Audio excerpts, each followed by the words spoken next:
আসসালামু আলাইকুম। সবাই কেমন আছেন? আলহামদুলিল্লাহ, আমি ভালো আছি। চলে এসেছি প্রতিদিনের মতো আপনাদের রৌনক আপু। আজকে রান্না করব। কি করব চলেন দেখি। এই তো চলে এসেছি আমার রান্নাঘরে। আমি রান্নার জন্য সব কিছু গুছিয়ে নিয়েছি। আজকে ফুলকপি, আলু আর টমেটো দিয়ে রুই মাছ রান্না করব। ফুলকপিটা আমি সিদ্ধ করে নেব, সাথে আলুটাও দিয়ে দিচ্ছি।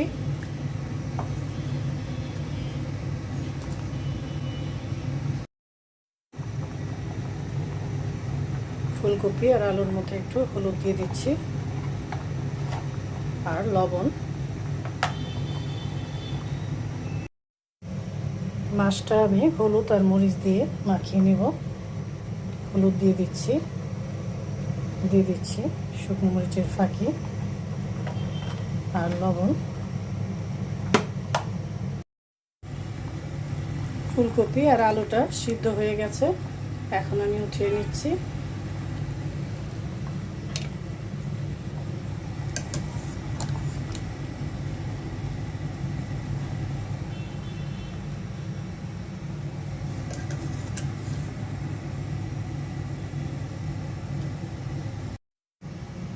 ফুলকপি আর আলুটা আগে থেকেই সিদ্ধ করে নিলে একটা ফুলকপির গন্ধ থাকে, সেটা আর থাকে না, আর রান্না করতেও তাড়াতাড়ি হয়, ইজি হয়ে যায়। ভাতও বসিয়ে দিয়েছি, রান্নার জন্য পাতিলাটা বসিয়ে দিয়েছি। এখন তেল দিয়ে দিচ্ছি।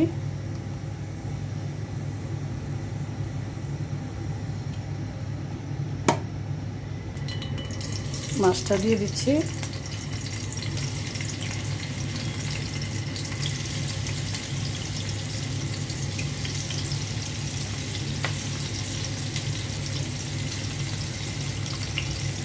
আজকে ছেলে নিজের মুখে বলেছে যে ফুলকপি আলু দিয়ে মাছের তরকারি খাবে, তাই আমি আর দেরি করলাম না, রান্না শুরু করে দিলাম।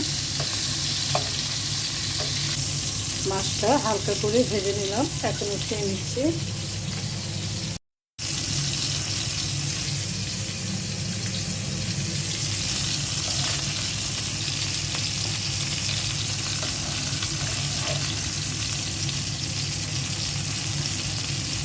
এখন মাছ ভাজা তেলের মধ্যে পেঁয়াজ দিয়ে দিচ্ছি।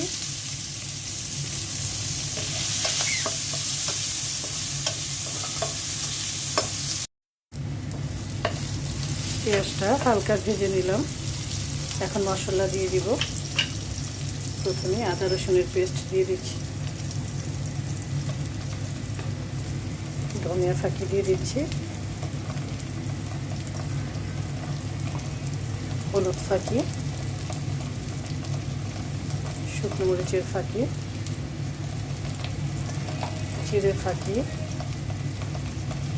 আর লবণ। লাগলে আবার পরে দিয়ে দিব লবণ। এখন অল্প করে পানি দিয়ে দিচ্ছি।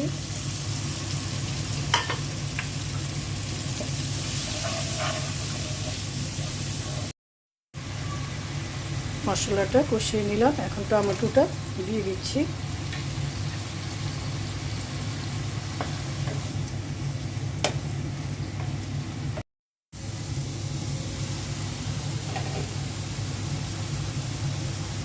এখন ফুলকপি আর আলুটা দিয়ে দিচ্ছি।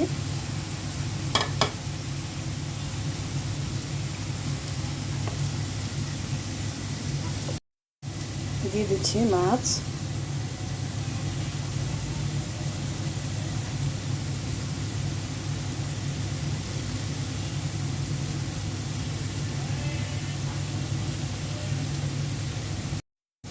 কয়েকটা কাঁচামরিচ দিয়ে দিচ্ছি, পানি দিয়ে দিচ্ছি।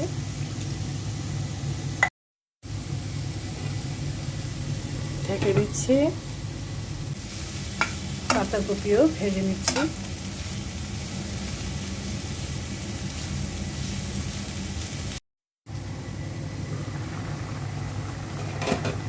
তরকারিতে একটু ধনিয়া পাতা দিয়ে দিচ্ছি। ধনিয়া পাতা দিলে খুবই টেস্ট হয়। শীতের মধ্যে এই ধরনের তরকারি খুবই ভালো লাগে। এই তো হয়ে গেছে তরকারি। রুই মাছ দিয়ে ফুলকপি, আলু আর টমেটো দিয়ে রান্না করেছি, আর পাতাকপি ভাজি করেছি।